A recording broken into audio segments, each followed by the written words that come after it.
ANC internal divisions propel MKP to electoral success. In the aftermath of the 2024 South African general election, one cannot ignore the seismic political shift that has reverberated across the nation. South Africa's 2024 elections unfolded against the backdrop of what can be termed Zuma's Gambit, a nuanced political landscape shaped by the transformative leadership of former President Jacob Zuma. The ruling ANC this week announced a government of national unity as it recoils from the bloody nose it suffered at the polls. The election results show that the electorate's voice reflected not just a call for change, but also a recognition of the complexities and achievements of the era of President Cyril Ramaphosa's predecessor. The emergence of the controversies party MKP, led by former President Jacob Zuma, as a formidable contender not only challenged the ANC's dominance, but also laid bare the deep-seated fissures within South Africa's political landscape.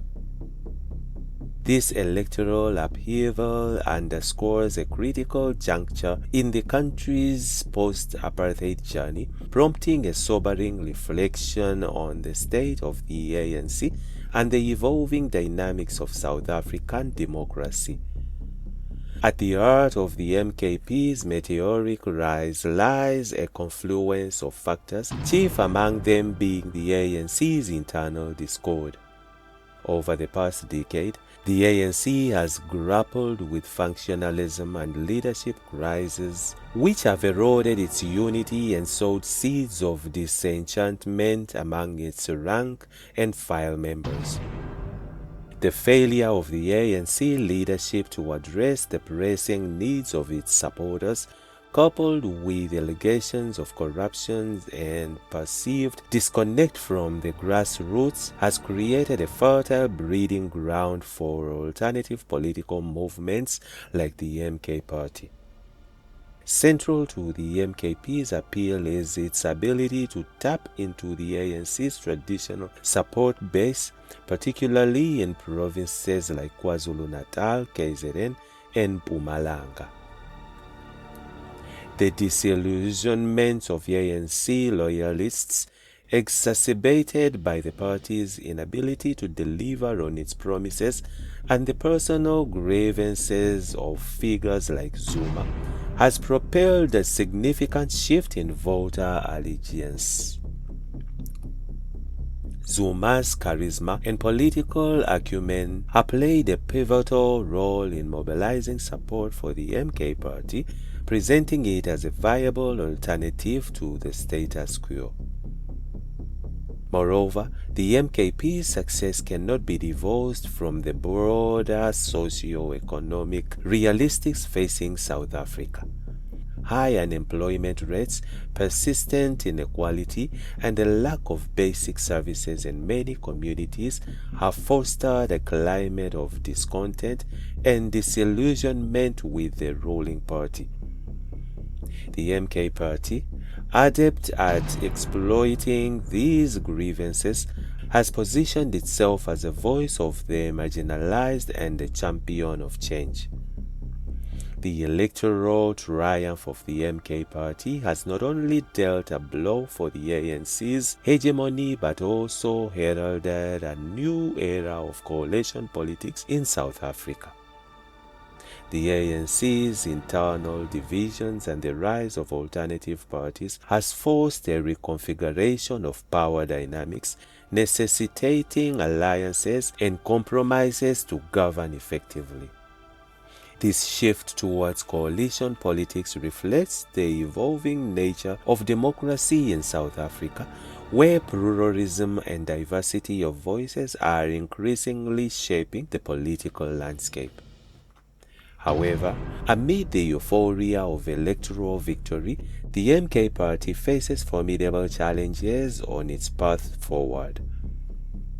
The task of governing effectively, particularly in the face of entrenched socio-economic problems, requires more than just political rhetoric and promises. The MK party must demonstrate its capacity to deliver tangible improvements in the lives of ordinary South Africans, lest it succumb to the same pitfalls that have befallen its predecessors. Furthermore, the ANC, despite its electoral setback, remains a potent force in South African politics. Its deep-rooted institutional structures and historical legacy ensure that it will continue to play a significant role in shaping the country's future. The ANC must embark on a process of introspection and renewal, addressing the root causes of its internal divisions and reconnecting with its core values and principles. The rise of the MK party in the 2024 South African general election serves as a poignant reminder to the fragility of democracy and the imperatives of political renewal. It underscores the imperative for the ANC to confront its internal demons and reaffirm its commitment to the ideals of democracy, social justice, and equality. As South Africa navigates the choppy waters of political transition, it is incumbent upon all stakeholders to heed the lessons of history and chart a course towards a more inclusive and prosperous future. On the other hand, Rand gives up gains as coalition talks spook investors. The Rand slowly gave up some gains and hovered around the 19 Rand mark to the dollar for the better part of the day yesterday as talks over the uncertainty of the next government, which may turn out to be a coalition of some sort, continued behind closed doors. News emerged this week that the ANC could look at government of national unity, which would see several parties invited to rule alongside it following its historic loss of parliamentary majority in the general elections last week. At the same time, there was a large amount of buzz as to whether a coalition government will be formed or a government of national unity. The market sentiment turned even more cautious yesterday following the proposal of a government of national unity, which could potentially include more radial parties.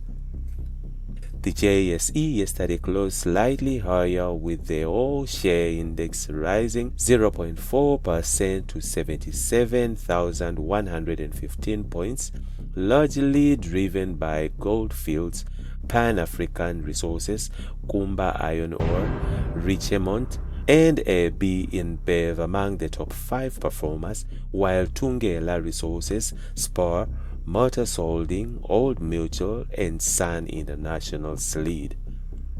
However, the Rand fell 0.1% to 18.96 Rand to the greenback by 5 p.m. as the uncertainty of the new government administration spooked currency speculators.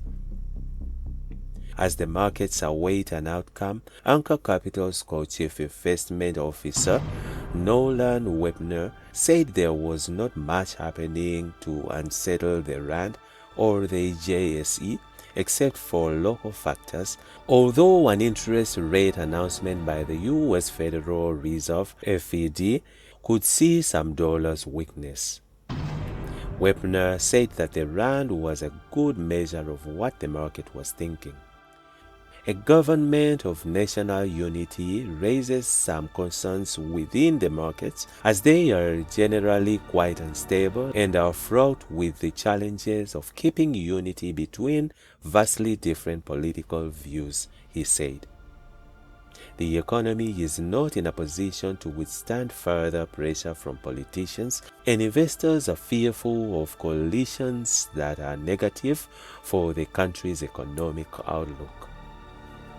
Webner said the weakening Rand was in response for some of the coalition risks which investors were watching with a keen eye. The possible introduction of populist parties into government is being mooted and concerns investors, he said. The weaker rand may see petrol prices and the prices of imported goods rise and may prompt the Reserve Bank to further delay interest rates cuts. Yet, Old Mutual Group chief economist Johan Els was not concerned yesterday as he told Business Reports that the rand had been remarkably stable despite the ups and downs, considering the uncertainty created because of the election results. I think the market would have reacted far more negatively if there weren't the checks and balances that we've got in the South African systems, he said, citing aspects such as a strong constitution and rule of law. I think all of that has created relative stability for the investors, realizing that this is now mature democracy agency, he said.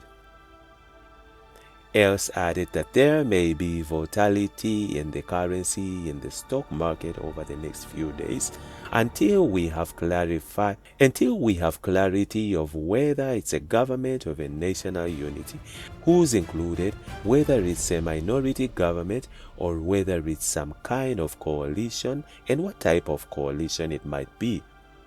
Meanwhile, Webner pointed to some structural risks that were also hampering South Africa and adding to the market's nervousness about South Africa's policy direction. He said these included the fact that the country's finances were in a weak state with a very little scope for additional spending programs. The jobs and economic growth initiatives to date just have not delivered what the country needs. Investors and financial markets are looking for policy certainty and pro-economic growth policies, as economic growth will benefit everyone in the long run, Webner said. Into increased social spending that is simply cannot afford now. And that's it from Injibs Network. Stay tuned to our celebrity and gossip news.